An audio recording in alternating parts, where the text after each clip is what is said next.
Assalamualaikum warahmatullahi wabarakatuh. Pada percobaan kali ini saya akan mengamati tentang morfologi klasifikasi pada hewan, yaitu khususnya pada hewan vertebrata.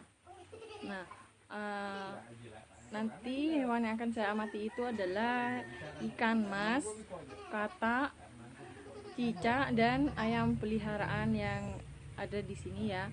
Nah, sebelumnya saya akan jelaskan dulu apa itu hewan vertebrata. Jadi hewan vertebrata itu adalah hewan bertulang belakang. Ciri-cirinya yaitu memiliki tulang belakang sejati dengan kerangka internal atau endoskeleton dan otot yang melekat pada tulang. Yang kedua, sistem peredaran darah tertutup dan alat pernafasannya menggunakan paru-paru, insang untuk penukaran gas oksigen dan karbon dioksida. Yang ketiga yaitu jantung ventral dengan 2-4 ruang. Yang keempat, sistem pencernaannya sudah dilengkapi dengan hati, kelenjar pencernaan, dan pankreas. Yang kelima, tubuhnya terdiri dari kepala, badan, dan ekor. Sistem sarafnya terdiri dari sistem saraf pusat otak yang memproses informasi melalui organ sensorik. Yang ketujuh, memiliki selaput kulit, alat geraknya aktif berupa kaki, sayap, maupun sirip. Dan yang terakhir itu sistem ekskresi pada hewan vertebrata itu berupa ginjal.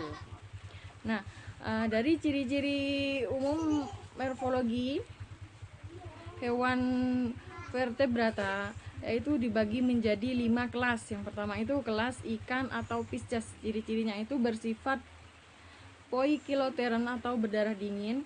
Alat geraknya berupa ekor dan sirip, hidup di air. Alat pernafasannya berupa insang dan berkembang biak secara ovipar dengan pembuahan eksternal. Contohnya ikan hiu, ikan mas, ikan pari, dan lele. Yang kedua, amfibia. Amfibia itu hidup di darat dan di air, berdarah dingin, berkembang biak secara ovipar, mengalami metamorfosis, dan pada kulit itu terdapat kelenjar mukosa. Contohnya katak bangkong atau katak yang besar itu ya. Yang ketiga, reptilia. Reptilia itu merupakan hewan melata. Ciri-cirinya alat pernafasannya menggunakan paru-paru, kulitnya kering bersisik, tidak memiliki kelenjar lendir atau kelenjar keringat, dan juga berdarah dingin. Contohnya buaya, cecak, dan juga tokek. Yang keempat itu aves atau burung. Burung ini mempunyai ciri-ciri mempunyai kepala, leher, badan, dan ekor.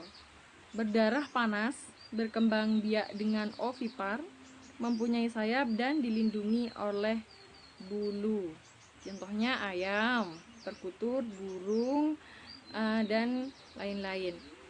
Yang kelima yaitu mamalia, mempunyai kelenjar susu, tubuhnya ditutupi rambut, berdarah panas, bernafas dengan paru-paru, berkembang biak dengan melahirkan, dan fertilisasi internal.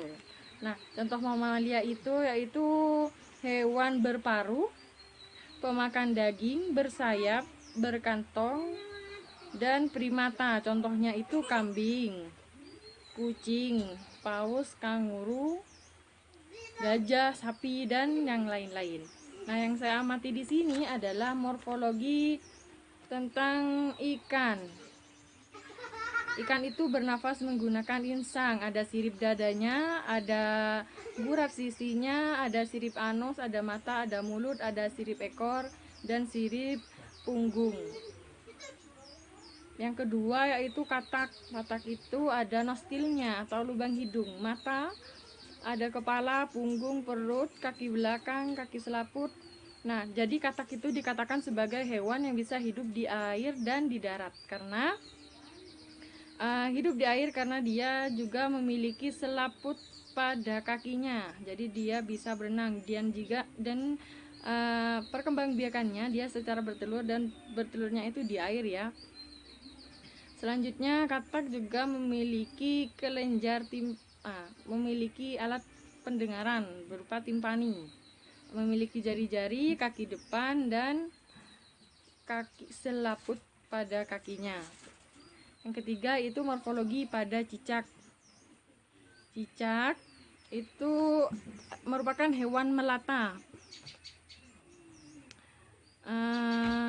memiliki kulit kering bersisik, ada gendang telinganya, ada lubang hidung, ada mulut, ada kaki, jari dan kelauka, dan juga mempunyai ekor yang panjang.